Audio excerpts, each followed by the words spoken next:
But do I have your consent to record this session? Of course. Yeah, go ahead. Yes, you Okay. may. Miss Ampi, will you record it po? Let me see if I can record it. Hold on. I don't have a record function. The person with the record function is whoever generated it. Mint prod? Okay. Yes. Mint prod, I'll start once it's recording. Para just let us know. Hi, Shiri. Yeah, I started recording now. Oh, okay. All right. Okay. All right. Sige. Okay. Okay. Let's start, guys. Hi, everybody. Welcome to CINETalk. I hope everyone is having a great evening. My name is Shiri De Leon, second-year film student, and I'm going to be your host for today. So thank you to the students who joined thank you to the students for joining us for our course week of the Meridian International College. In our last CINETalk, we were joined with producer Pamela Reyes to share with us her experiences as a Filipino producer in the industry. So today, we explore the horizons of the international film productions. And joining us today is Donie Ordiales, who is currently in Tokyo, Japan. He has written, directed, and edited his films Nana, Shortcut, and Roita, among others. Also with us today is producer Rav Bracero, currently here in Manila. He has worked with Direct Donnie on the short film Nena and has also directed talk shows like Dayo by Pasay and Bagong Bayani TV. We would also like to welcome screenwriter Adam Luff, who is currently in the United Kingdom. He has written short films Nick and the Jade Tree, Trail by Dates, and Nurture of the Beat. So without further ado, to share with us their insights and experiences on international film productions, let us all welcome Sir Donie Ordiales, Sir Raven Bracero, and Sir Adam Luff. So, Sir Adam, take it away. Hello there. Thank you guys Yes. for having us. Good Yeah, afternoon. thank you very much. Yeah, I'm happy to be here. So, where do I start? Well, like you were saying, yes, I'm a freelance screenwriter. It's been over 10 years now since I started, when I went to San Francisco to study my master's degree in filmmaking, and I was helping out the students with their scripts as well as learning how to improve my own scripts. And then when I came back to the UK in 2013, I pretty much stuck with it and became a freelancer. I was still helping the students out, through emailing and things like that. But since then, I've also approached independent filmmakers, production companies in other countries. I've wrote scripts for Canadian filmmakers. The Nick and the Jade Tree that you'd mentioned, Sherry, was it's actually a feature-length film. It's an animated film for a Chinese production company. And the irony is, even though it was scheduled to be released last November, it got pushed back to August of this year. So I haven't been able to actually see the film. So that's the problem with production. Sometimes you can get delays and delays, as Raven and Donnie will agree. But apart from that, yeah, I've also I'm currently doing other mediums as well, not just animation. I'm doing computer games as well. I'm currently working with a Chinese company called U Owls. It's owls, but with a U at the front. Working on one of their fantasy text-based games, but non-disclosure agreement. I can't say any more than that, I'm afraid. That's another irritating thing. You can talk about the stuff that you're writing, but if you've signed a non-disclosure, you can't say much. So my hands are tied there, I'm afraid.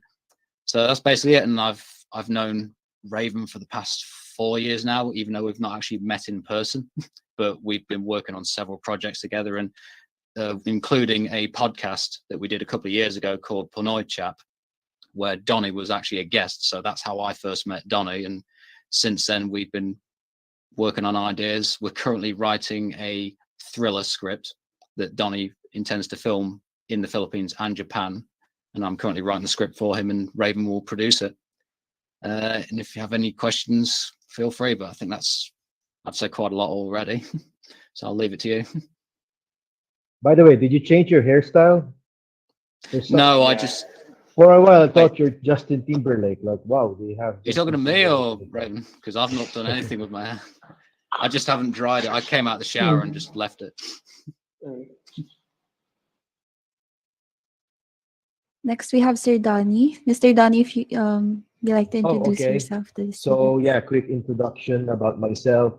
My name's Donie Ordiales. Mr. Donnie, if you like to Oh, introduce okay. Yeah, yourself I to the was students. So yeah, quick born and raised in introduction about Cavite, myself. but My name is 2004 Donie actually I Ordiales. moved Mr. to Donnie, if Japan. you like to introduce Yeah, yourself I to the was So students. yeah, before I didn't have any idea how to become a filmmaker. I think we all share the same thing. I think way back 2004, I was taking fine arts advertising at UST. Actually, Rav is my batchmate, but back then we were not that close. He belongs to in a different section, and yeah, and then yeah, I did some assignments, some homework, and I think one time me and my group mates, we decided to do like a short film, and since then I I fell in love with the process. But that time, I mean 2004, uh, we didn't know how to become a filmmaker. I mean, back then nobody knows about the indie film industry. Compared to today, we didn't have YouTube. We didn't have the social media and everything. So I don't know how to become a filmmaker. And then I moved to Japan. My relative here invited me. Just she because that time I was not really sure if I like what I was studying in UST. So so of course, when you're not sure and you're not motivated, you start to mess around. And so yeah, basically my mom complained to my aunt, and then my aunt invited me to Japan. Like, why don't you do some soul searching here? And of course, soul searching in Japan. That's great. And while I was here, the plan is only to actually stay for 1 year. And then by accident, I found this film school. It's actually an affiliate of New York Film Academy. And then I visited the school, and yeah, right away I fell in love with it. They do hands-on filmmaking. I mean, they don't sit and talk about films, like it's hands-on filmmaking, and yeah, they have studios. I mean, the students are making movies, and since then I decided not to go back to. I called my mom, like, I'm not gonna go back, and I think I want to start again. And yeah, I risked everything, and of course, my mom first, uh, uh, she didn't agree. She wanted me to finish my studies in the Philippines, but I told her, like, I think it's no use, because I'm pretty sure that I I don't want to pursue that major. I want to be a filmmaker. And then, we are not that wealthy in the Philippines, so I decided to just uh, uh, support my own studies here. So I was a working student. So I'm doing two part-time jobs while I'm attending the film school. And yeah, since then, after graduation, I found a job. It's not really related to the narrative filmmaking, but yeah, we do productions. In fact, I'm actually now in the office of one of our clients. We do um, uh, all media services production for corporations. So, but at the same time, what I really want to become is to become a narrative director. And while I'm doing this job, I am producing short films. I kept on writing, and yeah, hopefully someday I can do this as full-time job. And I think we're getting there. I can feel that we are close. So actually, I already shot a feature film last year. It's still on post-production, and hopefully the project that Adam talked about. I wish I could tell you more about that, but yeah, yeah, we are working on a project, and yes, we are looking forward to that. So yeah, I'll save all the talks later, and for now, that's about me. So yeah, thank you. Thank you so much, Sir Donnie. Last but not least, Mr. Rav. Hi, good afternoon. So yeah, I'm Rav, Rav Bracero, Rabian Bracero. I'm Rav. I'm currently teaching in Mint as a editor for basic editing. So some Rav, Rav Bracero. Where should I start? So yeah, I I started my career as I graduated from University of Santo Tomas, like what Donnie said. Suplado daw ako before. So, sorry. uh, uh, at first, I started to learn editing when I was in third year college.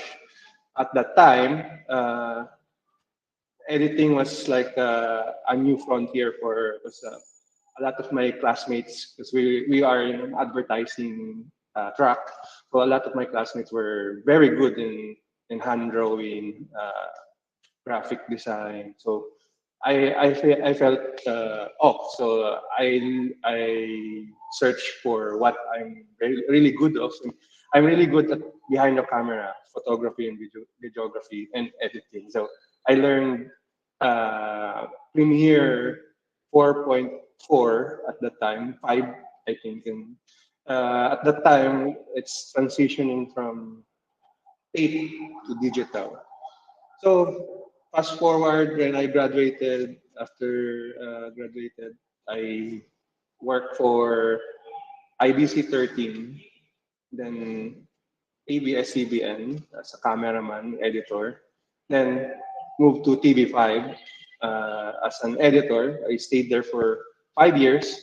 And when I was there, because I was telling my class before, because I was tasked to edit Hollywood movies into Tagalog dub, uh, and this 3 hours long epic movies like the Lord of the Rings, the Batman trilogy, and what they call this Harry Potter.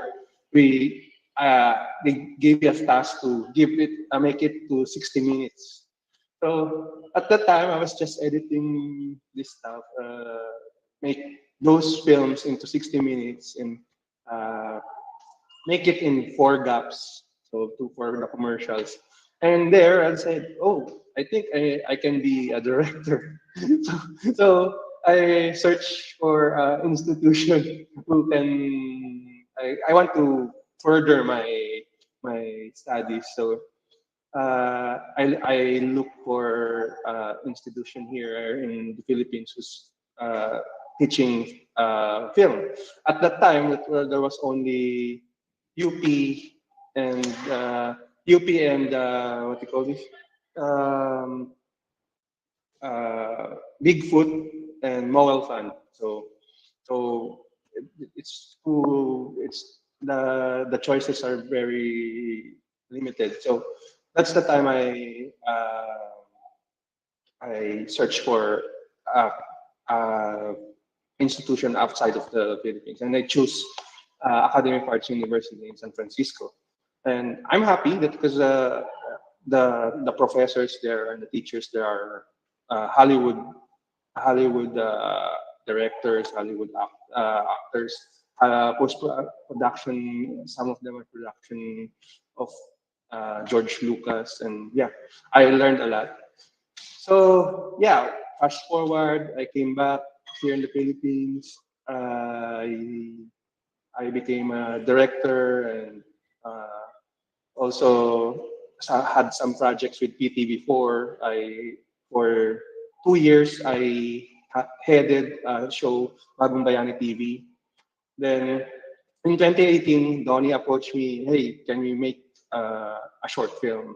I want to shoot there in the Philippines. Okay, why not? So I'll be the producer for that. So I have the equipment. Let's shoot it. And I saw the script. I said, okay, let's shoot it. So Donnie went here during Christmas. So we shot in between Christmas and New Year. We shot Nena, the short film that we made. Yeah, and it was a minimal crew. We shot in Payatas and in Quiapo and in uh, Cavite, where Donnie's home. We made Donnie's home a motel. So yeah, we were surprised that uh, it garnered attention, and we got the uh, best short film in Japan Indies Film Festival last November 2021. And then, like I said, it's nagbunga-bunga na yung mga bagay.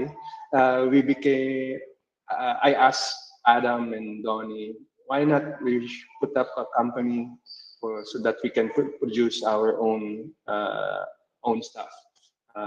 We cater to corporate, and we can also create narrative films. That's why High Road Creatives was born. So yeah, actually the seven of us who created this endeavor. So yeah, I think I said a lot. So yeah, that's me. That's me, Rav Bracero. I'm currently teaching again. So yeah, that's it. Thank you so much. Like you said, you guys did a lot, and on behalf of everyone here in Mint, we want to thank you again for willing to spend some time with us tonight. So on to the actual talk.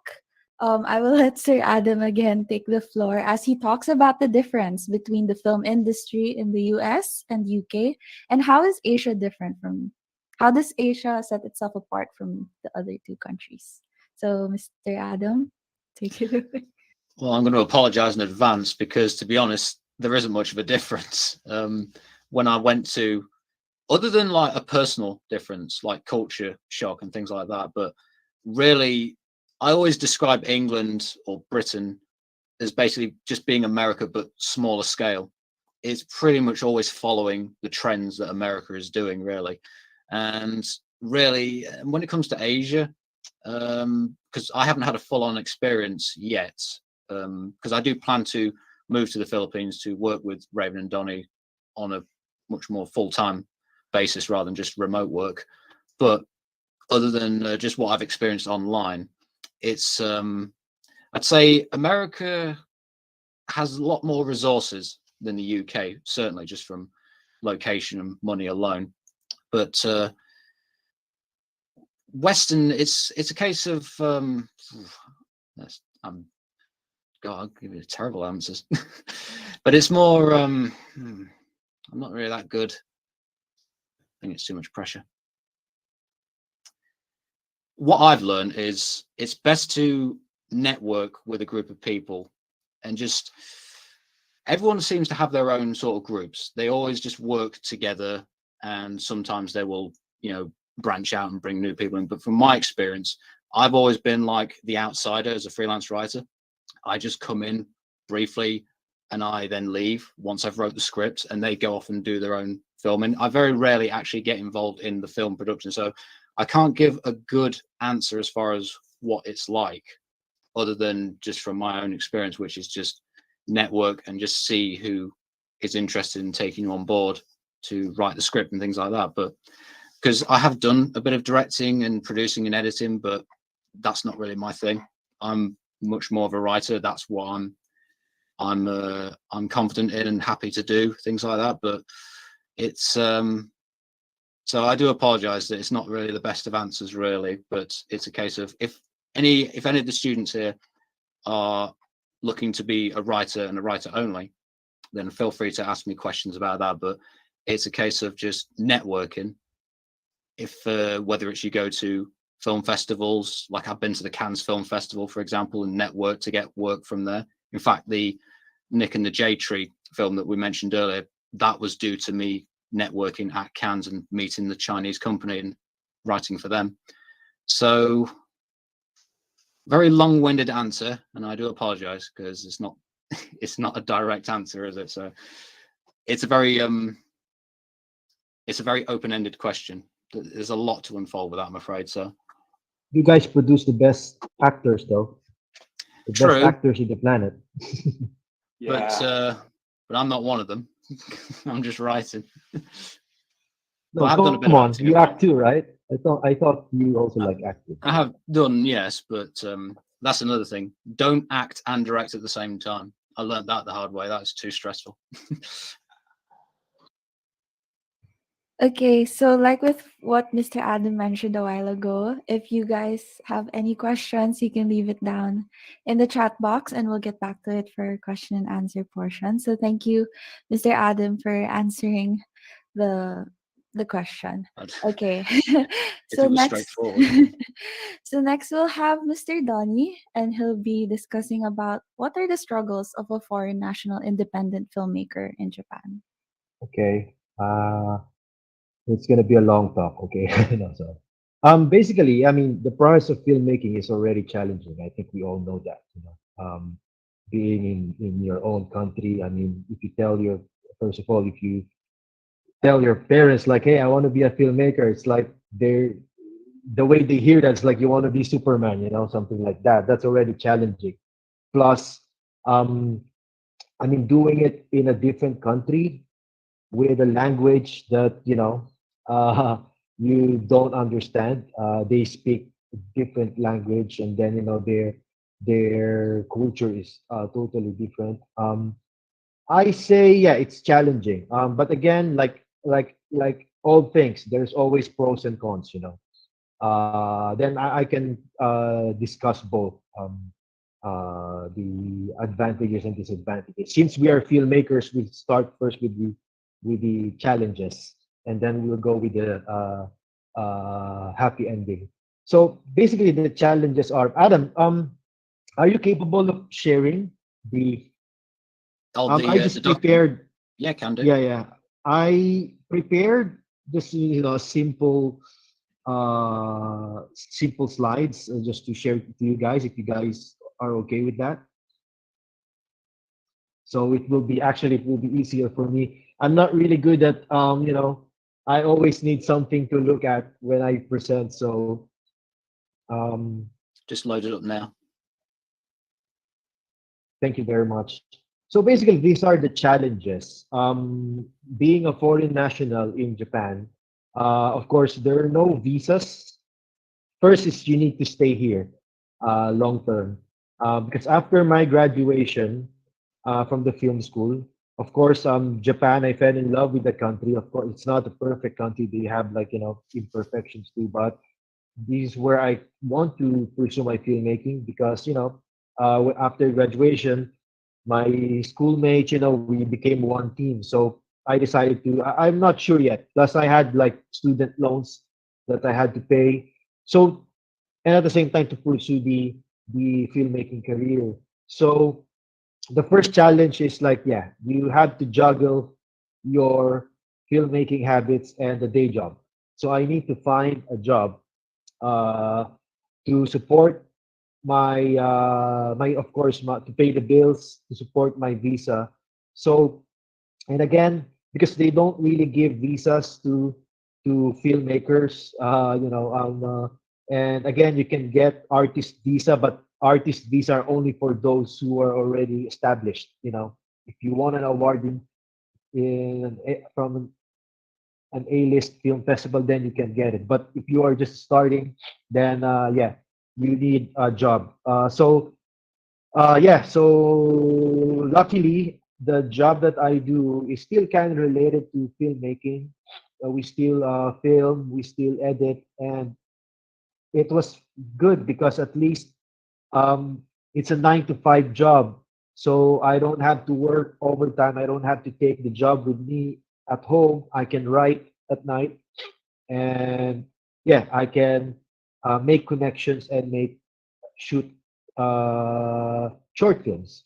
So yeah, that's the first thing because I didn't have the independent independence, the freedom to pursue filmmaking 100%. Because it's not my country. Unlike in the Philippines, like if I was there, then I can just do filmmaking without doing other jobs. So yeah, so managing the day job and the filmmaking is really challenging. And then at the same time, it's good because again, your day job actually finance your projects. So the reason why I was able to produce my project is because I had a day job. So yeah, and the next thing is the language barrier. Yeah, I can speak Japanese, but Japanese is a very complicated language. Um, so my Japanese is enough for, I think my level is, I'm fluent, but again, the Japanese that you use for business is totally different from the normal day-to-day conversation. Uh, of course, as if you living here as a foreigner, Japanese will, will forgive you for with that. But again, when you are shooting a film, when you're working with the Japanese crew, you have to explain your vision in detail. You have to explain what you want to the actors, and sometimes it's really frustrating when I cannot express them. And many actors and filmmakers, Japanese filmmakers, they most of them cannot speak English also. So yeah, the language barrier, like how to explain them what you want. The next is like when I write my script, like Adam and Rav, when you write in English, that's it. You can actually send it out to your uh, colleagues and your actors. But in my case, I can write hiragana and katakana, but I mean again, writing kanji and the way they write screenplay in Japan is totally different. So again, after writing, it doesn't end there. I need to look for someone who would translate my script in Japanese. So the I can look for crew and I can look for actors. So yeah, that's the second thing, language barrier. And then third is alienation. Again, because in Japan, there are three groups of the industry is divided into three groups, like uh the mainstream filmmakers. And I think like in the Philippines we have the Star Cinema guys, the ABS-CBN, GMA, these big studios. So same thing in the Philippines. In Japan we have Toho Studios, Kadokawa, these big players, and they have their own circle, and you're lucky if you got in there. I mean, they get all the good stuff, And then there's the independent Japanese filmmakers. So this is really hard. It's really hard to get in there, um, because they are all they have their own groups, Like for them to in, invite you, or for them to be comfortable with you, for them to allow you to join their group, it would take so much time before they trust you. And it's really alienating, based on my experience, yeah, it was really, I cannot talk to someone, and of course, I want to become a director, but they respect this director, so they only listen to the key people in that group. So yeah, it's really hard to join or break into the independent Japanese filmmakers. And then there's the last group are the indie expats and Japanese filmmakers. So this is where I belong. So there's a community here of other foreign nationals who are also doing pursuing filmmaking, like name it, Americans, Europeans, Indians, Philip. Actually, as of now, I'm the only Filipino director. I kind of represent the Philippines in the community, and of course, there are Japanese filmmakers in that group as well. These Japanese are the ones who studied abroad in a film school in the US, and they came back. And yeah, and we share this community. And within this community, we, you know, this is where we look for uh, crew. Of course, it's a little bit competitive as well, but the thing about it is like it's a very healthy competition because again, I think sometimes you need the competitiveness to push you to work harder. Uh, so yeah, that's actually the three uh, the three groups. And then not only in Japan, actually, even in the Philippines, I experienced the alienation. Like there was a time like when I started to expand my network, uh, I went back to from time to time I go back to the Philippines and I look for, I pitch my ideas. But yeah, it was really hard in my case because again, you're not from here. Yeah, you're a Filipino, but you don't have a connection here. So why don't you come back in the Philippines for good? And we will. That's always the response that I always get. Like they always ask me to come for good, and then we'll talk. And of course, half of my life is already in Japan, so it's really hard to just leave everything behind and go back. So yeah, that's it. And then the next is hold on a second. The politics and the prejudice prejudices. Of course, the Japanese producers they are more favorable to Japanese citizens. So the film commissions they kind of prioritize the Japanese citizen. If you don't have a Japanese citizen in your group, then it's really hard to get in. Um, and then sometimes you don't have the freedom to do whatever you want. There are topics that foreign nationals cannot uh, portray because again that would get some backlash from the country. So yeah, you cannot really do whatever you want. Yeah, you can, but you will end up getting criticized and you will be blacklisted. So and the other thing is like when you make something, especially in Japanese, they already uh, give you this presumption that your stories are inaccurate because you're a foreigner. Like Japanese people know better than foreigners. So I always get that when I make a scene or I make I shoot a story about Japanese, then the criticism I always get is now it's not like that. I think they always say that the story is inaccurate because I'm a foreigner, something like that. And then finally, the culture, because Japanese people, the hierarchy and seniority is very important here. Um, like we have this saying, like senpai is always right. Senpai means like the senior. Like whatever senpai says, it's always right. So and this is very rampant in the film industry as well. Like you cannot, if you belong in this one group, it's hard to excel because you have to wait for the senpai to retire or die, knock on wood, before you get your shot. So, and sometimes I love working with Japanese people, but sometimes it's kind of complicated to work with them.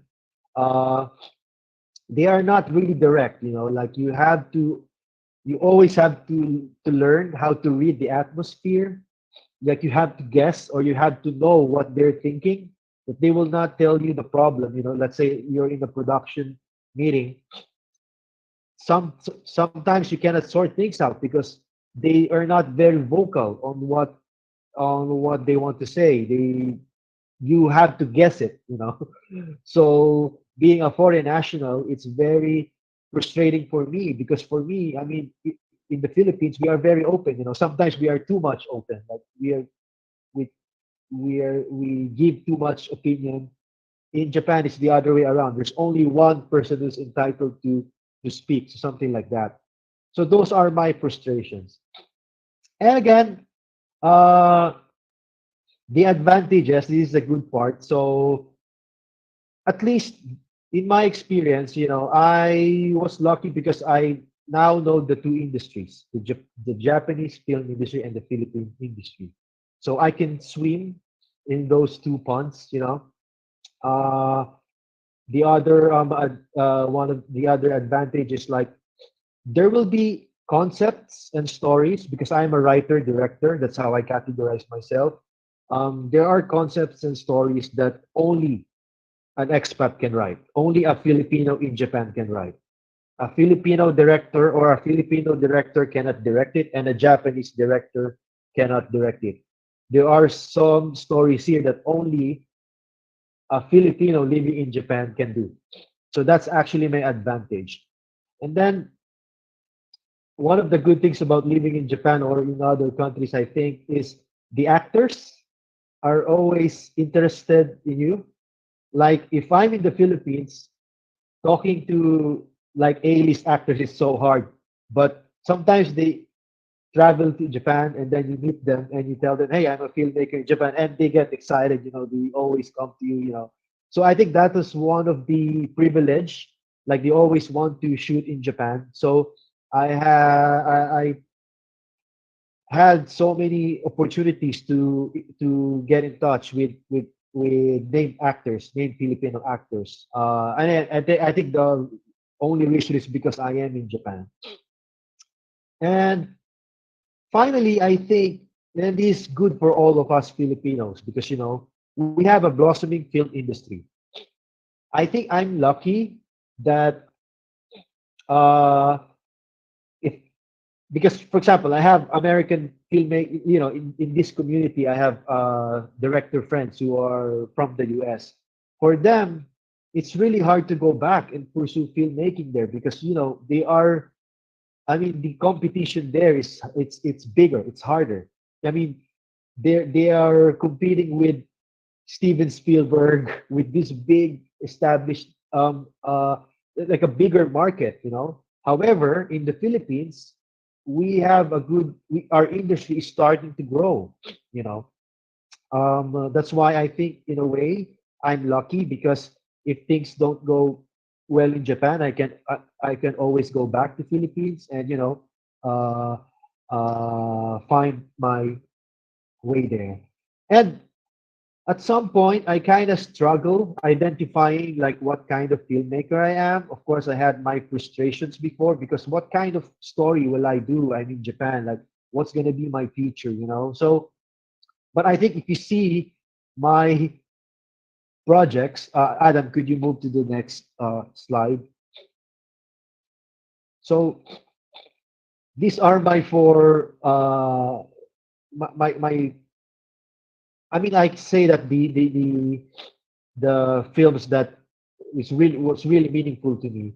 First is The Way Out, 2007. That's my graduation project. You know, when I graduated in film school, like we had to make a movie. Like we gotta pitch it, and the school, if your script is selected, then they will give you some funds, you know, to make it in 1 week. So this movie I did, it's called The Way Out. If you it's a very it's a genre film. It's very Hollywood gangster film, you know, because that time when I was still in the film school, I was still living the dream, you know, like, and I was influenced by these movies that I love to watch, and you know, I like genre films. I like Martin Scorsese. I like these Hollywood action films. Therefore, it affected my way of filming, and then I made this movie. Yeah, I get some good comments. You know, people liked it. They were entertained, but it's a fantasy. You know, it's a genre film. I mean, it's a African guy, an African gangster in Japan. Like that's not gonna happen, right? So, you know, of course, it wasn't selected to film festivals, and you know, it didn't. So of course, I feel bad a little bit, but you know, I was like thinking maybe I should make a Japanese a movie in Japan. And then there's Ryota. This is my first attempt to make a Japanese movie. So, and now the challenge is like when Japanese people see it, as I mentioned a while ago, I didn't get the approval 100% from them, because they were saying like there are some cultural inaccuracies and stuff like that, and. So yeah, some scenes are not really Japanese. So therefore, it also wasn't selected in film festivals, and uh, I still loved it, and some people liked it. I did some private screenings, and yeah, I noticed like foreign nationals like it more than the Japanese people. And then finally, I did Shortcut. This is where I finally found the niche, and finally I got the attention. Shortcut is a story about a Filipina woman who's like juggling three jobs at the same time to support her daughter, their daily expense, and their her family in the Philippines. So it's kind of like based on like real situations of Filipinos in Japan. So that's it. Like when I did it, um, again, the Japanese people are now okay. That's accurate. Now we listen to you. Now I got their attention because again, he's a guy living in Japan. So I think he's the only one who can do this kind of stories. And the same goes in the Philippines. So and then it got selected in many film festivals, especially in Japan. It won some awards, and finally, they start to notice me. And then, so yeah, I established my niche. That's gonna be my niche. I need to make a movie about Filipinos in Japan, like Japan and Philippines. However, to do that, I need connections in the Philippines. And then when I go back, I can't yeah, I cannot meet anyone because again, we have even in the Philippines there are different groups. You have to join Tikoy Aguilar's group, you have to join Jarol Tarog's group. Like there's different groups. And I was like, and again, if you want them to trust you, you have to join from the scratch. And I'm a director. I don't have time to start. And again, as I said, I have life in Japan. I cannot just leave this all behind. And then I met Rav. So then I decided to make Nena. And this is my first movie that I shot in the Philippines. And yeah, and again, finally, the my foundation is complete because now I finally made a connection. I started the group now with Rav. We started this group. Now we have our own filmmaking group. And finally, we are ready to kickstart the niche and the projects that I'm doing. And currently, as I mentioned a while ago, we are um, about to shoot a project. Uh, it's a collaboration with of Japan and the Philippines, and yeah, it took me actually years to um, finally made it. And again, it was a series of trials and error. And again, if I gave up from the first part of the way, I mean, if I gave up during the way out, oh, they criticized it, like, it didn't work out. Maybe I didn't made it now because those failures, I don't want to say it's their failures, but those missed opportunities, it kind of led me to where I should go. And so, yeah, actually, those are my challenges being a filmmaker in Japan. And yeah, sorry if I talk too long.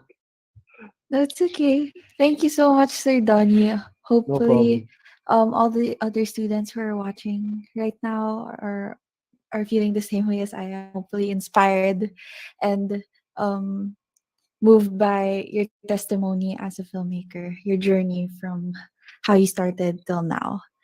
So, last but not least, we have Mr. Rav, and he will talk about how to form an international team and create a film in the new normal.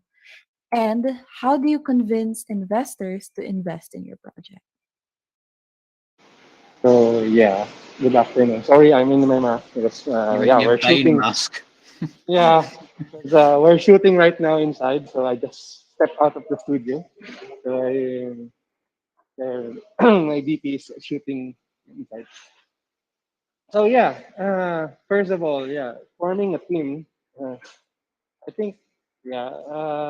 At first, I was like Donnie. I was looking for my niche because yeah, my experience came from TV. Then I got my master's degree in the U.S. for film.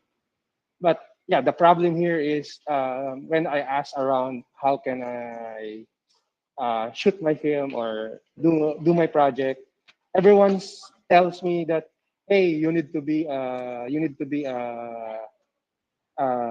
you call this apprentice of this director and this director and this director, and then you can do your project. And said, okay, so how will I do that then? The problem is they if you are an apprentice, some of them they won't pay you anything because you are an apprentice. I think that's not fair. I told that person that um, I said it should be because I am a family man, so I need something to bring to my family. If I'm going to be full time filmmaker, I need to bring something for my family. So that's the problem. But yeah, I said, oh, if you don't like it, you you cannot join this group. Oh, and yeah, that's why I decided to pursue. At the time, I was in the verge of. I'm in the verge of leaving film as is. But yeah, Adam and Donnie knows that. Yeah, I have a family, and uh, I joined a multinational company for to gain some knowledge and corporate. So I stayed there for 2 years. But and then when I was there, corporate world wasn't the. It's not it's not my life because I'm a filmmaker and I want to be outside doing stuff, doing stories, not inside the desk for 8 hours and joining meetings, all of that. Then that spark when I was there, I was there because I was in it's a multinational company, so I'm very in. There was a lot of foreigners talking to foreigners meeting, and yeah, there I found my niche also. So as a I have my background in San Francisco. I have my network from San Francisco. Why not use it? Why not use my found network in different countries? So some of my classmates are from China, Japan, Korea, Thailand, and UK. Adam, the UK, the Malaysia. So yeah, I said a lot of Filipino maker because I really search what am I different from the filmmakers here in the Philippines. It's very hard to get inside the circle of the filmmakers, like Donnie said. That's the time I found my niche. That yeah, why not use my network and this and at first, I was approached by a Malaysian producer to create a film, and that was a collaboration with Adam. That was the first step, but it didn't materialize. Uh, then I told Adam and Donnie, "Hey, why not we make our own uh, company, our own? Since we if we combine our networks, if we combine our resources, I think we can pull it through. And that's why our company, High Road Creative, was established. So this because of these individuals who are having the same goal to be to have tell a story in a different way, like what we are uh, doing now with Donnie and Adam. We're doing the thriller movie. So it's quite different. I'm excited for that. So I don't want to spoil it because I'm the big spoiler in the company. So yeah, it's talking to international. It's at first it was hard because it's intimidating for a Filipino to talk to Westerners, to Americans, to Europeans. But it taught me when I was in San Francisco. It taught me some lessons. Be yourself, and people will trust you, will follow you. Because I know when I was there in the U.S., when they asked me, "Can you do this? Can you do that? Can you blah, blah?" And I said yes. Then when I arrived home, I just research, study, read books, watch YouTube, how to be a producer, how to be an audio man, how to be a grip, how to be second AC. So a lot of things. I want to try everything when I was in the US to learn everything so that when I'm doing it, if I'm leading a group, I know what their purpose, what each of one of them. If they are an audio man, I know what their need, what are their needs. If they're the grip, if they are the grip, I know what they need. The producers, who do you need to talk to? What the laws behind filmmaking is. So a lot of things. Filmmaking is not like oh, I have a camera, let's shoot it. There are a lot of variables behind it to make it successful, to make your film very good. So yeah, it taught me, and at first, yeah, I was so intimidated to talk to them. But it opened me, like when I was talking to Adam. At first, I have cold. Tell you honestly, Adam, I had cold feet when talking to you because you're British. The first time we met. So, but You didn't give that but impression. it's what they call this? It's a mask. Well, it was a So convincing mask. yeah. So you need to be what they call this? Trust yourself, be confident, and be honest. So that's what I'm always doing. I'm very honest to the board of directors, to my partners. If I'm doing this, I tell them, like when I decided to join Mint, I also told them that advised them that hey, I'm going to teach in Mint, and yeah, they approve. Like that, they're like my wife. They're like my wife. Sorry. So yeah, uh, it's something that you need to be honest to all those people you are going to talk to, because uh, relationship honesty builds relationship, and once you build relationship, it will grow, word of mouth. You don't need to do anything anymore. Like yeah, and Donnie approached it. Donnie was we weren't close when we were in college, but we got reconnected because of one of my classmates who said, "Oh, hey, Rav, Donnie is also a filmmaker in Japan. Why do you want to connect with him?" He said, "Oh, why not?" Then, yeah, that's where our partnership started. Then Donnie asked me, "Hey, Rob, I want to shoot in the Philippines." I said, "Okay, no problem." So it's a minimal budget. It's a minimal crew. I said, "No problem. I have the equipment. We have anything. I can help you." So yeah, that's why we shot Nena, and that's the thing. And we have a saying, you scratch my back, I'll scratch yours. And it's really, really very important for us filmmakers. This network, these classmates of yours right now, they will help you out in the future. They will, if one of you is excelling in audio, talk to that guy, be his friend. If that other guy or other gal is very good in coloring, talk to that person. Hey, how are you? I'm doing good.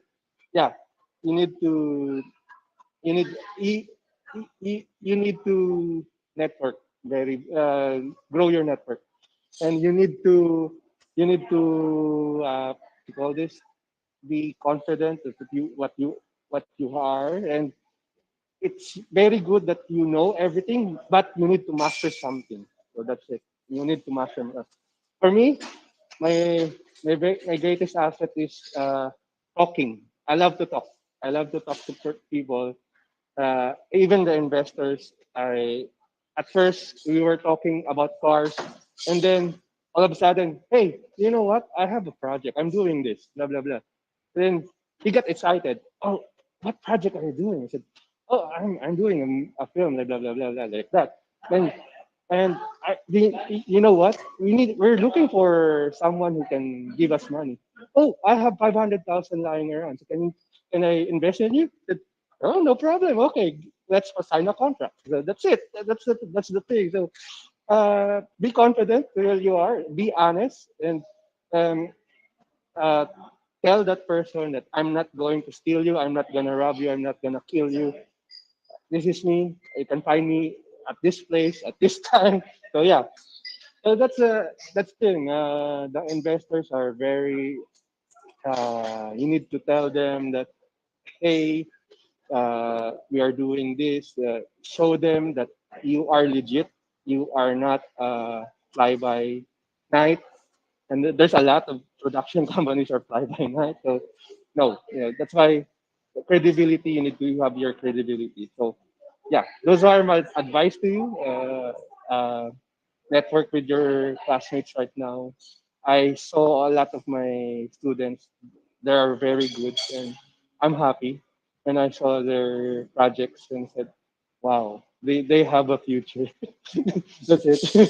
So yeah, I think I hope I answered your question. So yeah, thank you. Thank you, Sir Raf. Thank you, Mr. Donnie and Mr. Adam, for all your inputs for today. Hopefully, on behalf of all the students here, we will apply everything that you guys said a while ago as we start off our filmmaking careers. So that concludes the formal talk. Now we open the question and answer portion. So, guys, to all the students here, you can leave your questions here in the chat box or you can raise your hand here in the Google Meet. Okay, we have Kirk who's going to ask a question. I'm going to ask Sir Donnie. I Hello. got hello sir.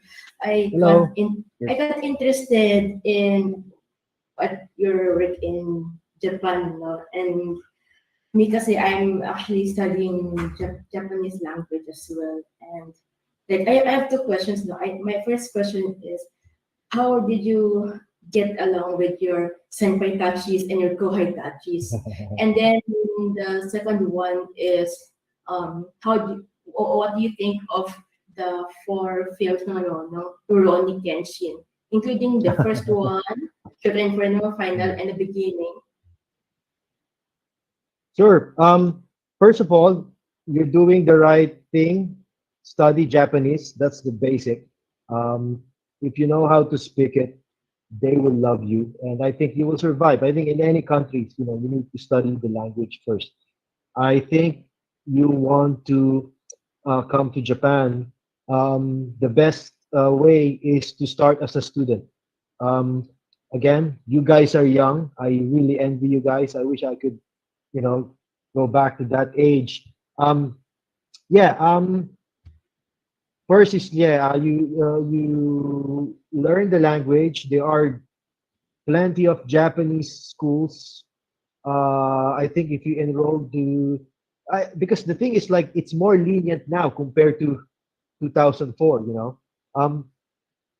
That's how you start. Like, you enroll to a Japanese school and they can give you a visa, and then you have to study. You have to be in the I warn you, it's not fun to be in a Nihongo school, like for 2 years. But once you master the Japanese, then you can your opportunities will be limitless, you know. And now you can go to a film school. About managing the senpai, I mean, for me, I'm very reasonable. You know, you even if you are a foreigner, you don't have. For me, it's like you can respect their culture, but at the same time, you have to be yourself. You know, because if the senpai, for me, my rule is like this: if what the senpai says makes sense, then I follow it. You know, but if not, then I challenge. Like why? I ask why. You know, you don't have to really take everything. If it's wrong, then you don't have to take it. Then uh uh if it makes sense, then okay, yeah, he's right. Let's do it as he says. So yeah, the good thing about being a foreigner is like we can always get away with that. They can always forgive you with that. They always think of you as the urusai gaijin. Urusai means Just like shut up. annoying, yeah. Uzai gaijin, they always think so you can get away with it. And again, just be Mhm. yourself. As long as you challenge it, not in a rude way, you know, in a nice way, in a professional way, and there's no problem with that, you know. Again, being a foreigner here, not necessarily that you will take everything, you know. No, uh, just be reasonable, you know, because it's not a gift. You know, I provide you my service. We work together. It's not like you're giving me a gift because I work for your film project. No, I am contributing something. So it's a give and take thing. And then with the Kohai, yeah, I try to be a good leader for them because uh, being a leader, you don't have to show power or authority, you know, because my experience in the Philippines was I was shocked when I visited some film sets. Like I saw the director shouting and cursing at their co-highs, their staff, and you should not do that. You know, you should make them motivated. You know, uh, educate them because if you educate your co-high or your juniors, if you inspire them, they will be motivated to work for you, and they will make your job easy. You know, make your set a fun place to work. You know, I know filmmaking is very stressful, but you have you have to inspire everyone because again, we are creating filmmaking is we are making a dream. You know, so the foundation for that, the blueprint must be like something that inspire uh, people. And again, I treat I treat my co-high, very well. If they made mistakes, I educate them. So next time, they know what to do. And Rurouni Kenshin, I was brokenhearted because I said I remember 2005, I was still a student. NHK did a documentary about me, uh, about some student filmmaker, in Japan, and they asked me, "What's your goal?" I said, like, I want to make the live action of Rurouni Kenshin, and somebody else did it, so I didn't watch it, to be honest. I was so bitter about it, but uh, yeah, someday maybe I'll make another version, maybe like the Christopher Nolan Oh, Batman version of Rurouni Kenshin, something like that. sorry, sir. I was just excited because I've been watching so many animes, and also that's why I know some Japanese language, the basic, and then how to converse a little bit. I can hear it from here and there. So yes, That's a arigato. good start. Do itashimashite. Gambatte ne. Thank you. Alright, who's Okay. next? Okay. Thank you, Kirk, for that question, and thank you, Sir Donnie, for answering the question. Next, we have another question for all three of you. So, what trends do you see in the local Philippine film industry and international film industry? So, we'll start with Well, Sir Donnie. okay. Well, um, I think you guys are lucky. Your generation is very lucky. Why? Because during our time, we only have the cinemas to distribute the movies. Now the landscape changed, and again, in a way, I was feeling very very positive too, because as I said before, my niche of Philippines and Japan before, it doesn't work because again, nobody knows. They're not open to watch a Filipino actor who I mean, if you show a movie, their movie with Jericho Rosales, they don't know who Jericho Rosales is. And then if you show Asano Tadanobu in the Philippines, they don't know who the hell is Asano Tadanobu. But now, because of thanks to Netflix and this streaming platform, your audience now is the whole world. I mean, it's not just now because of the thanks to the Korean um, uh, dramas and series. People are now, the whole world is now open to watch movies from other countries. They're now open to watch movies with subtitles. And I think that's the landscape. That is the future. So again, if I were you guys, don't just look in the Philippines. I mean, you have to expand your vision. And yeah, I think you guys are, your generation is the luckiest. Okay. Thank you, Sir Donnie, for answering. I'd like to remind all the students to please mute your mic if you're not going to ask a question directly. Um, Sir Donnie, Yes, Raphael? do you also watch what's the name of the Japanese movie again that you made? The one that you were planning to make, Christopher Nolan edition. Yeah. I just said because there are different Batman movies, right? And Christopher Nolan's Batman is kind of like the dark version of Batman, the kind of realistic version. I wouldn't So say dark. You clearly haven't seen the Batman. That is very okay, dark. I will watch the Batman later. That's David Lynch type of Seven type of version of Batman. The Rurouni Kenshin, because the version now, it's very it's very animate, like anime kind of, it's really close to anime.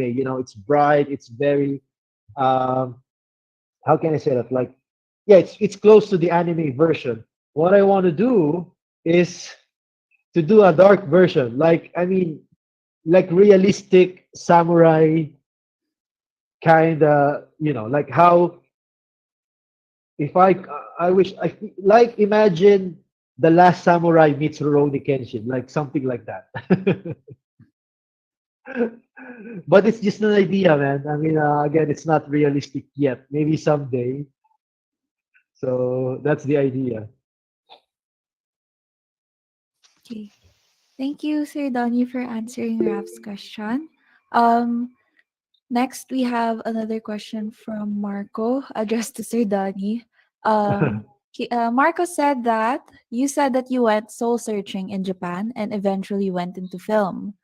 So, how did you fall into film? How did you start out alone, or did you meet people from the industry?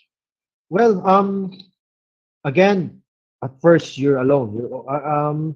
I actually this I found out that I want to become a filmmaker when I was still in the Philippines. But that's the first struggle. I don't know how to start. As Rav said a while ago, the only way to become a filmmaker is to join Mobile Fund. And again, I'm nothing against Mobile Fund. It's really hard to be there. Or you take some major and you discuss films. But I want to know how to make it, not talk about it. And then when I was in Japan, this is the funny thing. I didn't really know because I took a leave of absence in UST, and I don't know what's going to happen in my future. So I was in Nihongo school, and again, Nihongo school is not really pleasant. You have classmates from different parts of the country, and they all don't speak English. So, and they also don't speak Japanese. So you only look at each other.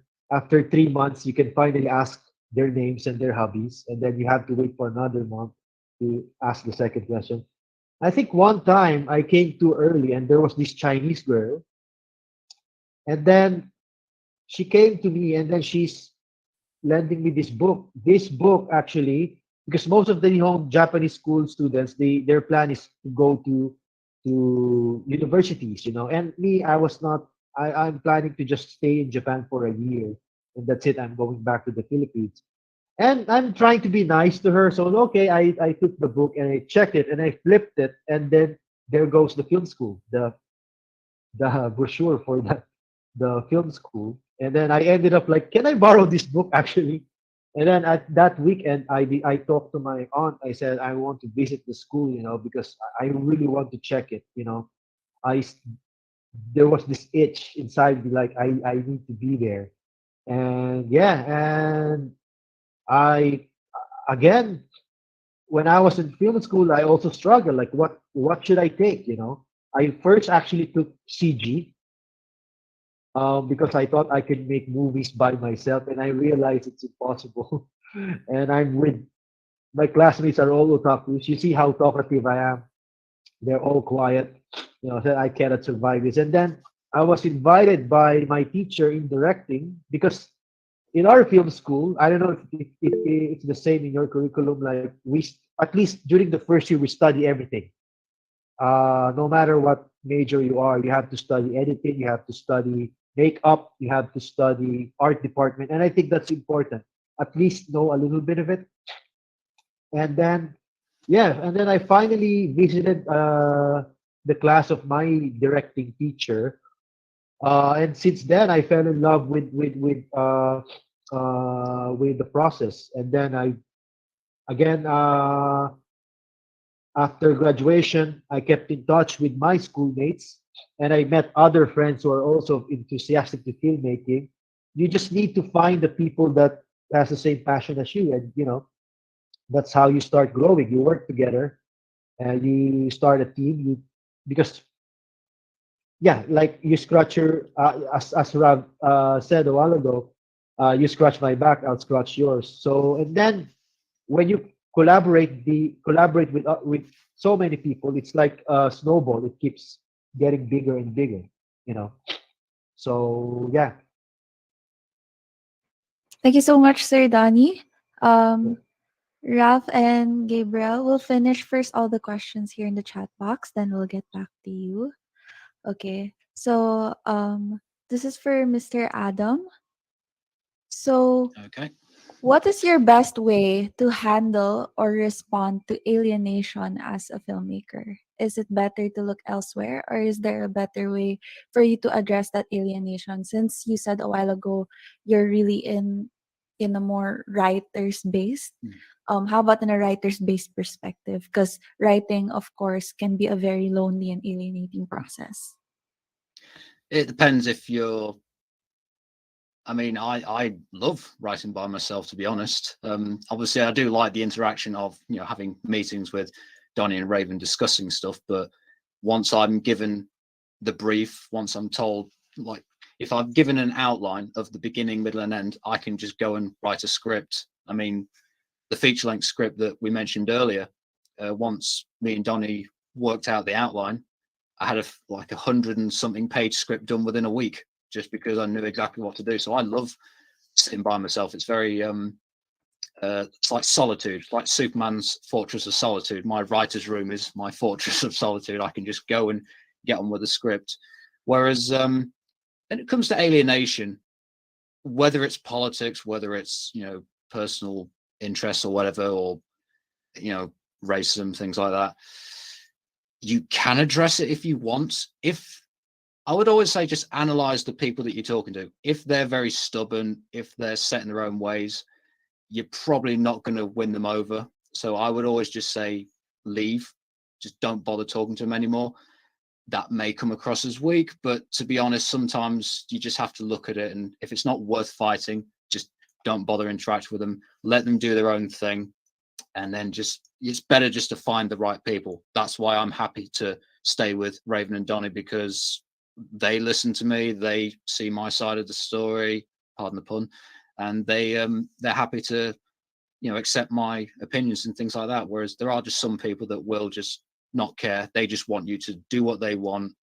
And in the case of I scratch your back, you scratch my back, that we've been talking about, there are some people that will want you to do their thing, but they won't return the favor.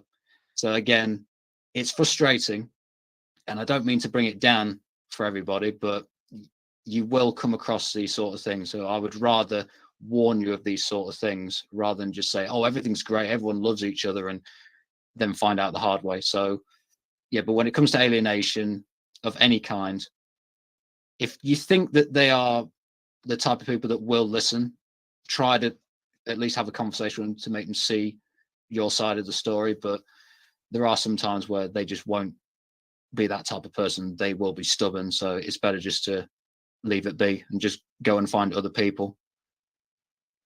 Okay, just a quick follow-up question, Mr. Adam.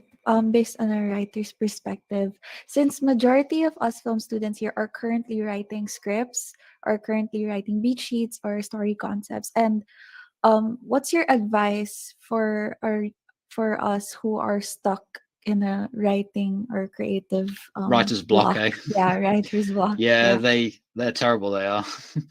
I would always say, if the outline is done and you're happy with the outline and you're writing a script and then you get stuck, I would just say take a break from it, whether it's a day, a week, or an hour.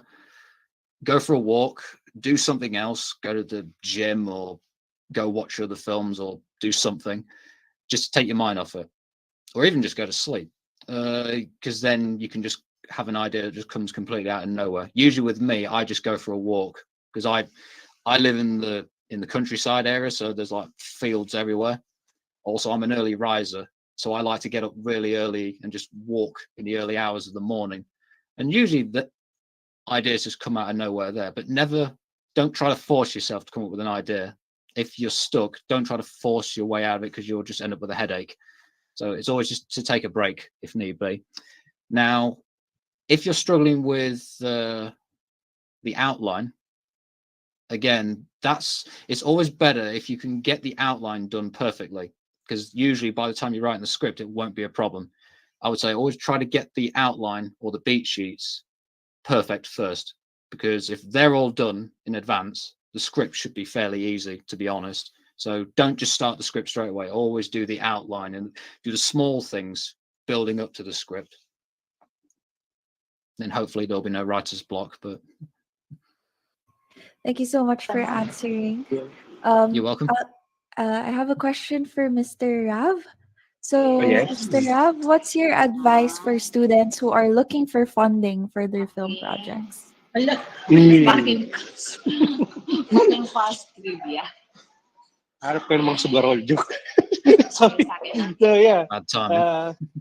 Adam, I was saying, look for a gambler. Because investing in a film is like gambling. That's what I always tell the investors. This is a gamble.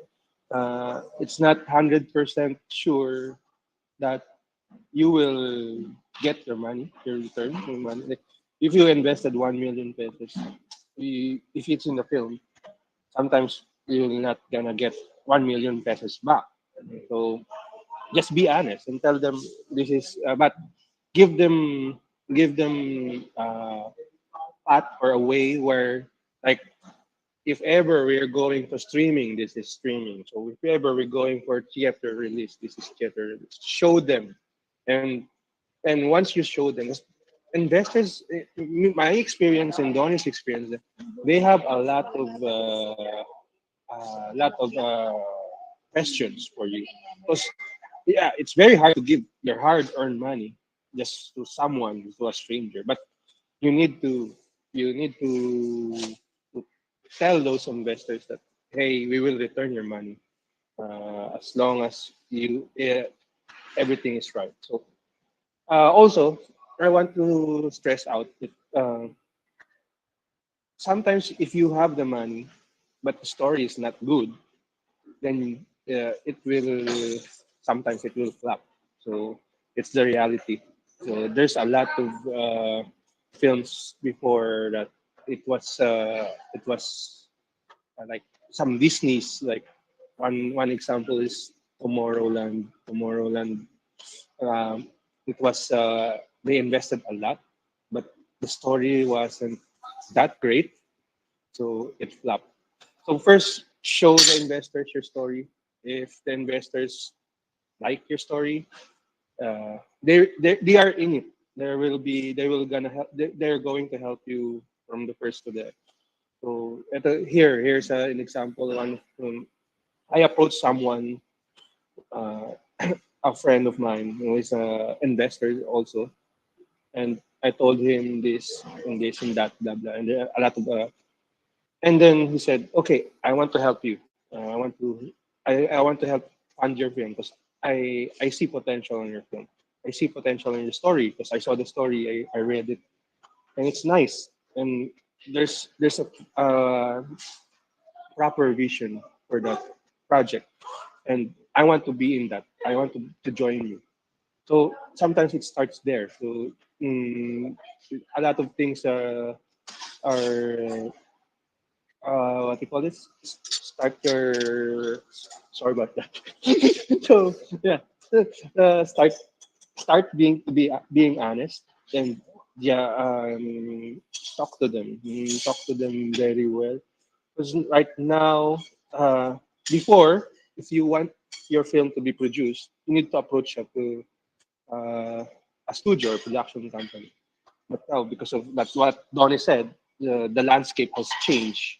We have streaming platforms now, like uh, iWant TV, iFlix, Viva Max, Netflix, Amazon Prime.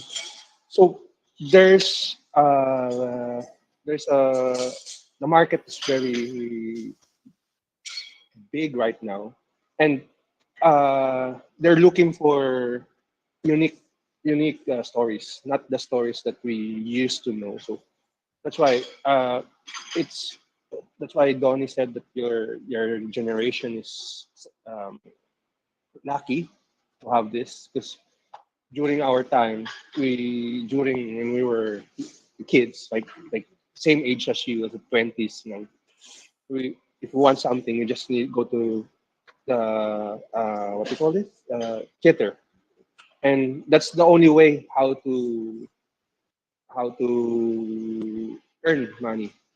So right now, there's a lot of avenues to earn, and also if you are like George Lucas, sometimes you can get some royalties from toys and a lot of merchandise.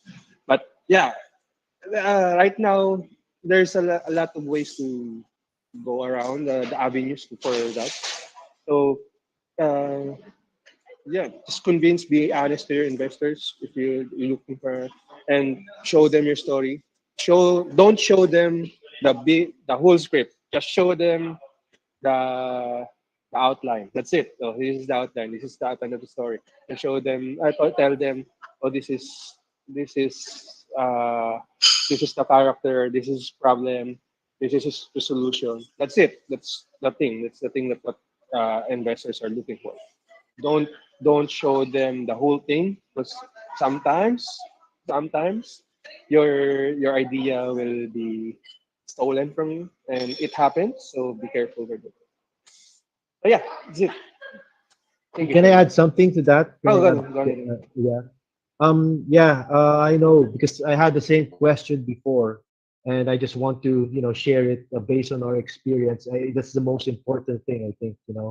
As Rab said, all you need to do is be honest on your project. What you need is like to make the investors excited, like you. You know.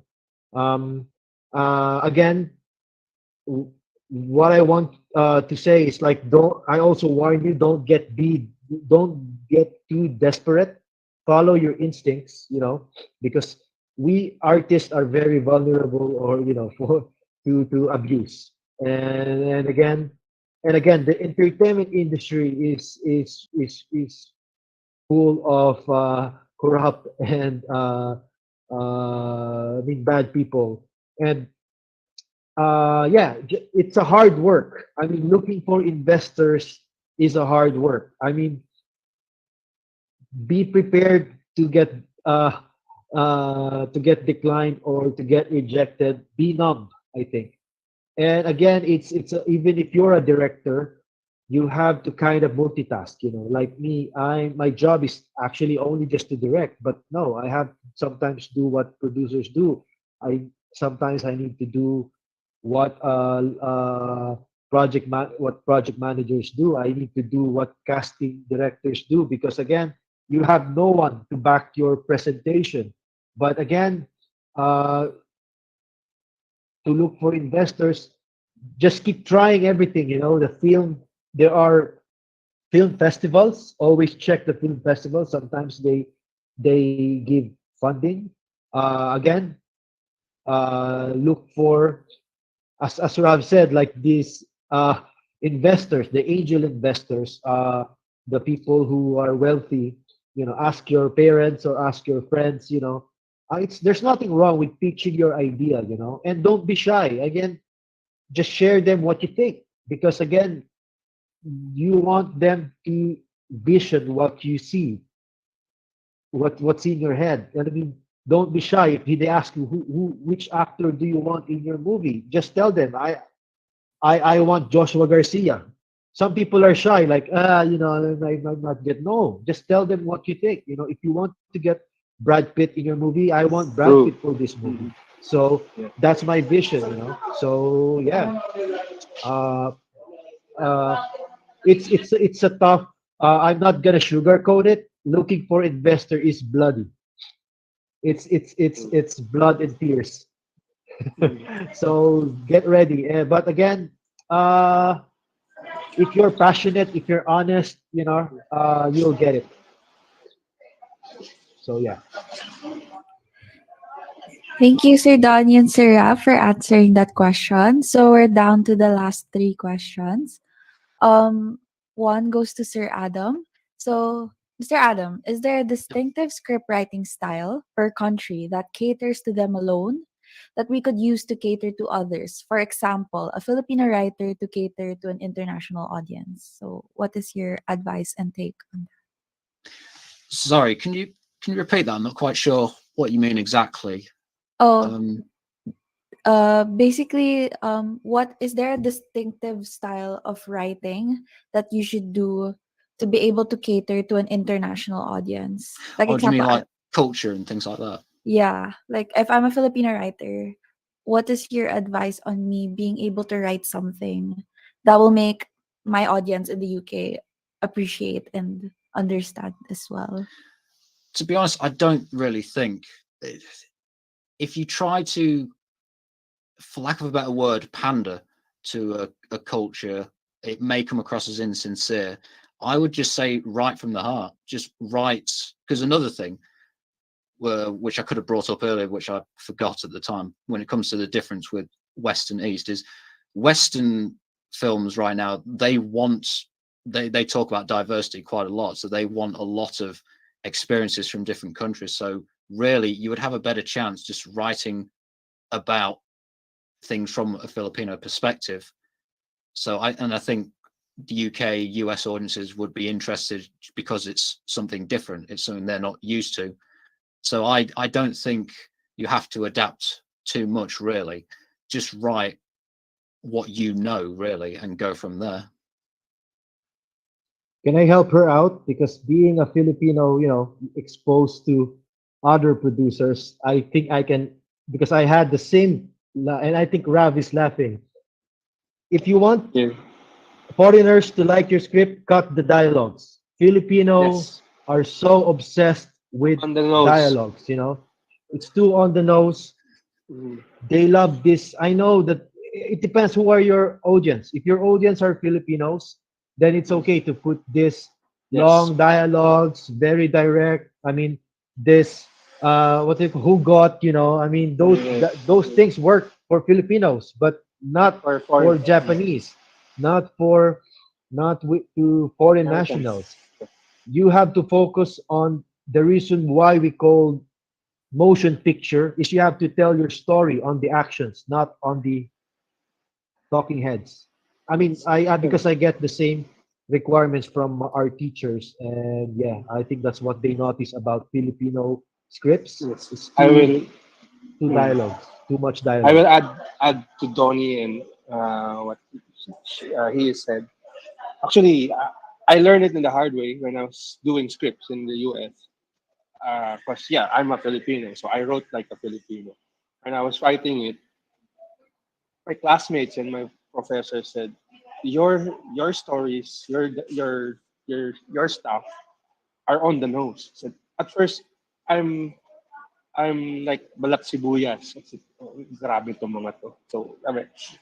But after a while, when I was doing pitching it to my classmates and to my professors in the US, there I found that yeah, I, it's like a Mexican because they showed me the Mexican. Oh, it's really the same as telenovelas here in the Philippines. They the dialogues were long and the monologues. Wow, it's crazy. So I said, cut this, cut the monologue. It will make it better. When I wrote Christmas Bonus, my thesis film before, it was a lot of dialogues before. But I when the final, not the final, the I think the fifth draft of the script, when I shot it here in the Philippines, the dialogues were cut. It's more of emotions of the character, the emotion of the the protagonist, and what's his problem. And then when I showed it in the US, because I shot it here in the Philippines, it was in Tagalog also. When I showed it I was surprised because I was sitting at the back of it. I arrived late in the screening when they screened it in the theater, big theater. It's my first time to see my work in a big theater. Like it's full of people. Then I wasn't expecting anything because yeah, I'm just a Filipino and there's a lot of great works also. Then when the credits roll, the lights turned on, there was a lot of people standing up and clapping and said, "Where's this guy? Where's this guy? Where's the director?" And I said, and I was shocked because I did because I had private viewings before that final cut, and people are saying it's always on the nose. You have a lot of scenes that didn't matter at all, and that's what us Filipino also do in a way. Because when we cut it out, it was great, and the people in the theater were like, "I like this. It's a nice film." So yeah, that's why I got nominated also for best picture and best director on that project. So yeah, I just remove the dialogues, make it yeah motion. Not like what Donnie said. We are in a motion picture, so Action speaks louder than voice, you know. yes, Use the yes, force. Use the force. yes. I mean, Cutaways is better I than think dialogues. it's better. For example, you know what, Jenny, I really, really love you. You know, rather than doing that, show, find a way how to say A I love you kiss. using this earpod. I think that is more Meron na. power of Oh, we've lost Donny. Uh, Well, I'll 5 minutes quickly lang. bring up. motion. Yeah, Yeah, we lost you for a minute, Donny. yeah. I think because I opened the earpod. So, Uh, I'll quickly go back so to yeah, I something I think said the earlier. power of Oh, oh. oh, I'll sorry, quickly. Adam, go ahead. No, it's just something as you two were talking about. Really long dialogue and whatnot. I'll quickly go back to something I mentioned earlier, where in the case of the thriller script that I wrote for Donny, I pretty much just wrote what I know, basically. So I wrote from a Western perspective. So there wasn't endless long monologues for every. I mean, there were some times where a character would say a bit of a monologue during an important scene, but it wasn't every single character having speeches saying back and forth. So that was a case of me just writing what I know. And Donnie never said anything about we need more dialogue here or this needs extending or anything like that, because obviously Donnie and Raven are wanting it to be more of an international film anyway. So again, like what I said earlier, just write what you know. But Donnie and Raven do make a good point about if you want an international perspective, cut it out. Yes, that's a good point. So sorry, Sherry, to cut you. I need to go because our last episode is we're going to shoot our last episode. It's What last okay. episode? Good luck with it. So on So behalf of Mint, I'll just make it quick. On behalf of Mint, we want to thank you, Sir Rab, for dedicating your time, even though you're in the middle of the shoot with us. We have learned a lot from you, and thank you so much talaga po. And we thank hope to you. see you again in our next So event. Rav, what are you shooting there? I will show you. It's a secret. It's not a shaker. It's a Spoiler. spoiler. No, it's I'm okay. They have the privilege because they are there. students. We're shooting this. Is So it yeah. a TV show on a local channel? No, it's gonna be a TV show for Facebook Facebook? page. Yes. Thank Sir you. Donnie, So bye-bye. Hello? I need to Rob, go. Okay. take care, bro. See you later, Ram. Thank see you. you. Who's talking to me? Someone called me? Do you watch Indian movies? Um, I saw some, but I forgot the the titles. I love of course Slam Dog Millionaire. I don't really consider it as it's not really a 100% Indian movie, but I've seen some good Indian movies, and I'm not really into the Bollywood kind of thing. I mean, it's not my thing. I'm not saying it's bad, but yeah, some Indian movies are good, and some Indian actors are also great. So One question, do you watch Michael Bay movies? Michael, who? Michael The Bay. Transformer guy. Michael. Oh yeah, Michael Bay. The Way Out actually was inspired by. I used to love Michael Bay. I mean, now, I mean, of course, his movies are entertaining. Yeah, Um, 13 hours. yeah, he's um, of course, uh, before I loved Armageddon. When I was still young. But yeah, Michael Bay. He's I say that he's very entertaining director. Do you also watch Siri, I do you think I have also a watch question for anime? the two. I think I have Sorry, a sorry. question for Sir Donnie and Mr. Adam before we end this call. I have a last question. Okay. Sure. For the both of you, when watching movies, do you just what's this read the script, just the script, but just listening to the movie, not actually looking at the screen?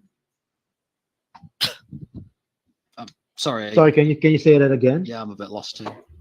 Like when you're watching the movie, do you also read the script at the same time? Like just read the script, but just listening to the movie and not looking at the screen. Nah, I did do that once. Yeah, I have. It's no, I wouldn't do it. yeah, I I once prefer did that, and watching I the got, movie. especially if it's an early draft where so much got changed by the film. You end up reading the script, and it's no longer in sequence. You end up the script sort of falls behind because it's like a scene that got cut or something, so it's no longer in the film. So I wouldn't do it. No, basically, I have read scripts for some of my favorite films, and it is interesting to see what got changed or what spelling errors got in the script, because that's something I don't know if any of you feel like this when it comes to writing scripts, but spelling errors, grammar errors, they'll still slip through you, especially if it's a grammar error where it is spelled Right. correctly, but I it's did the that. actual wrong I did spelling. it once. I It did it happens to me. once, and then I got really. I don't know. I felt really different reading the script at the same time while watching a certain movie. Yeah. I think that was like La Llorona. I was reading the script, and then everything was like, oh no, it's different. Yeah, that's the So thing. So yes, thank you. it's not going to be exactly the same. Even a Yeah. minor thing like a character name will change. Like Thank you. sometimes, for me, I just watch the movie and enjoy it. Sometimes if I see the material, sometimes it's available online or somewhere. You can read the script. It's kind of fun to kind of compare. But yeah, because it depends on the production. Sometimes the Yeah, true. script, it can change, during the post production. um and it happens a lot, like what's on the script during the production, they encountered Yeah, some problem and they have to fix it on the post production. So sometimes they are not synced, so, but yeah, I prefer to just watch the movie and enjoy it. Thank Thank you so much, you. Sir Donnie and You're Sir welcome. Adam, for answering Mm. Kirk's You're question. So, welcome. Kirk's question will be the last question for tonight. I'm sorry Okay, for the other people who sent their questions, but if you want, we can send it directly to you through an sure. email. So, you can respond and we can send it to the people who asked. So, on behalf of Mint College, thank you so much, Mr. Donnie and Mr. Adam, for Anytime, granting anytime. us the You're opportunity welcome. to learn and to be inspired by your stories and your message. So, on behalf of the film course, Miss Ampi, and the students and faculty of Mint College, we would be sending you a certificate of appreciation Oh, via thanks. email given on this day, March 15th, 2022, for joining our course week event. So, to conclude tonight's event, may we request everyone to turn on their cameras for a quick group Mm. photo. So, just wait for you guys. Turn on your cameras.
Oh, Miss Ampi.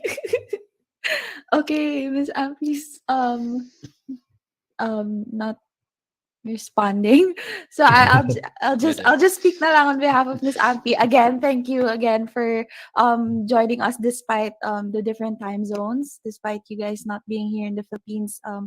I speak on behalf of everyone here that we really learned a lot from you guys, and as we all start our filmmaking or art career, we will take your advice and your stories into heart as we move forward in our careers. So thank you so much for joining us tonight. Thank you to all the You're students welcome. who Mm. decide to join us today despite your busy schedule at school. And that concludes day 2 for our course week here in Mint College. May I say something Ah, yeah, before sure, we all sure, part ways? sure. Always, well, because I was once a film school student, and I really understand your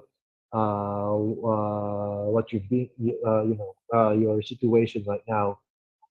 Again, if you have questions, send it to me, to Rav. I'm really happy to answer them, and anytime. Um, and yeah, filmmaking is tough, but just keep on going. I'm looking forward to work with you guys someday, because it's really possible.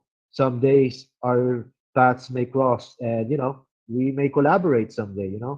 So I'm looking forward to work to collaborate with you all. And again, I wish you guys good luck, and yeah, keep on going. So yeah. And don't beat yourself up if something that you make doesn't work out very well. It's all part of the learning curve. So just Exactly. keep at it and stick together as well. And best of It's luck. it's it's okay that we fail sometimes. We feel emotional. We get depressed. That's normal. We are artists. That's where we get our inspiration. Because artists, filmmakers, that's our leverage, our emotions. But always get up. Again, failure, trial and error is unlimited. And again, we always learn something from the mistakes, and that will make you sharper and better. So Good luck, guys. Thank you so much, Mr. Donnie and Mr. Adam, for that wonderful advice. Thank you again to all the students who are here with us tonight. Um, I wish you guys a good night and a good day for Mr. Good Adam evening. there in the UK. Yeah, it's Um, yeah, half 11 over here. It's still early. so again, thank you everyone Okay, for guys. coming. Rest Thank you, well guys. Thank you, and Shi. enjoy your day. Thanks for Thank having you so us. much. Much Bye. You appreciated. can leave Take care. the- Thank you. Take care.